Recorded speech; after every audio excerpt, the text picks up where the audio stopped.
ආනන් වහන්සේ പ്രേත ලෝකය ගැන දේශනා කරනවා. പ്രേත ලෝකයත් මේ මනුස්ස ලෝකයේ ආශ්‍රිතවමයි ස්ථානගත වෙලා තියෙන පිංගතුනේ. පෙරේතයාගේ ස්වභාවය මනුස්සයාගේ ස්වභාවයමයි. අකුසල් වැඩි වෙන්න പ്രേතයාගේ විකෘතීන් වැඩි පිංගතුනේ.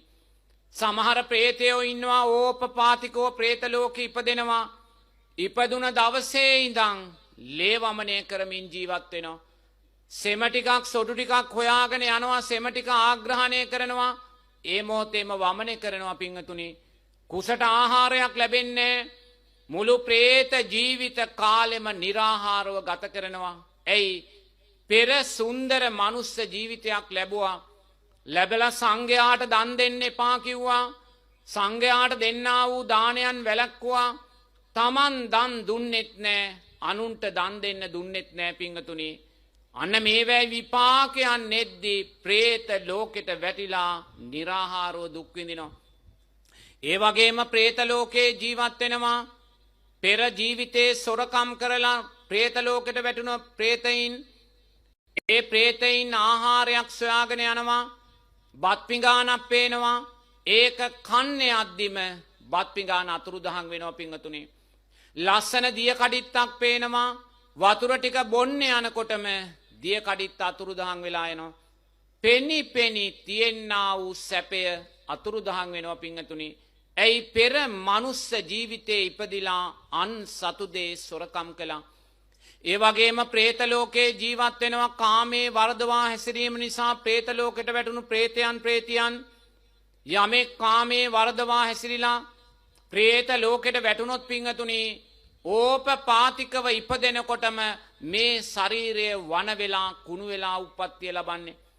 මේ තුවාල වෙච්ච ශරීරය දරාගෙන මේ പ്രേතයන් പ്രേතියන් කාමයේ ඉල්ලගෙන අන් പ്രേතයන් ළඟට යනවා. කාගෙන්වත් කාමයේ ලැබෙන්නේ නැහැ පිංගතුනි. ඒසා පුල ජීවිත කාමයන් නොලැබීමේ දුක දරාගෙන තුවාලවල වේදනාව දරාගෙන පිංගතුනි പ്രേත ලෝකෙන් പ്രേත ලෝකෙට කල්ප ගණන් පටිච්ච සමුප්පන්නව ගමන් කරනවා.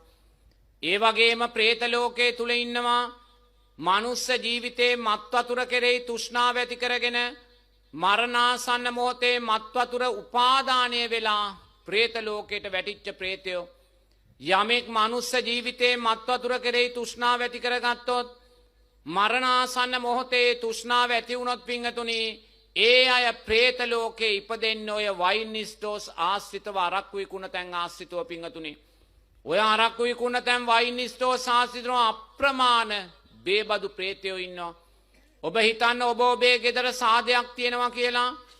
ඒ සාදයට ඔබ මත් වතුර ගේනවා නම් එදාට මුළු ගමේම ඉන්න බේබදු പ്രേතයෝ ඔබේ සාදයට එනවා පිංගතුනි.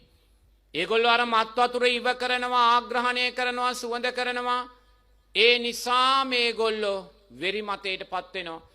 പ്രേත ලෝකේ ජීවත් වෙනවා පැය 24 පුරාවටම වෙරි මතයටපත් වෙච්ච പ്രേතයෝ. එනම් පිංගතුනි මේසා භයානක වූ දුකෙන් පිරුණු പ്രേත ලෝකයක් තියෙනවා.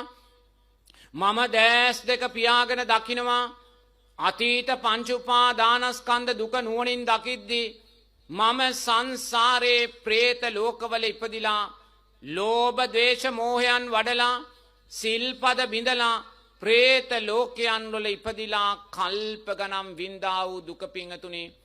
ඒ නිසා අපි මේ ජීවිතේ උතුම් සෝවාන් ඵලය සාක්ෂාත් කරගත්තේ නැත්නම් මරණාසන්න මොහොතේ උපාදාන පච්චයා භවෝ කියන ධර්මතාවය තුල පිංගතුනි ලෝභ සිතක් ඇති වුණොත්, ද්වේෂ සිතක් ඇති වුණොත්, මෝහ සිතක් ඇති වුණොත් අනිවාර්යෙන්ම අපි නැවත പ്രേත ලෝකයේ උපතකට ගමන් කරනවා පිංගතුනි. ඒ නිසා මේ പ്രേත ලෝකයේ තියෙනා වූ දුක දකින්න, අපුලභාවය දකින්න, දකිමින් නිරතුරුව තමා තුලින් තමා චිත්තයක් අදිෂ්ඨානයක් ඇති කරගන්න මම නැවත പ്രേත ලෝකයට වැටෙන්නේ නැහැ කියලා පිංගතුනි. තමන්ගේ අදිෂ්ඨානය ඇති කරගත්ත තැනදී තමා තුලින් තමා සපත කරගත්ත වෙනවා මම ලෝභ, ද්වේෂ, මෝහ, අකුසල් මූලයන් වඩන්නේ නැහැ කියන කාරණය. මම සිල්පද දුර්වල කරගන්නේ නැහැ කියන අදිෂ්ඨානය තමා තුලින් තමා ඇති කරගත්ත කෙනෙක් වෙනවා. ඊළඟට බුදුරජාණන් වහන්සේ අසුර ලෝකය ගැන දේශනා කරනවා. අසුර ලෝකේ එක්තරා කණ්ඩායමක් ඉන්නවා දිව්‍ය තලවල. අනිත් අසුර කණ්ඩායම් ජීවත් වෙන්නේ මහා සාගරයේ පිංගතුනේ. අසුරයාගේ ස්වභාවය මනුස්ස ස්වභාවයමයි.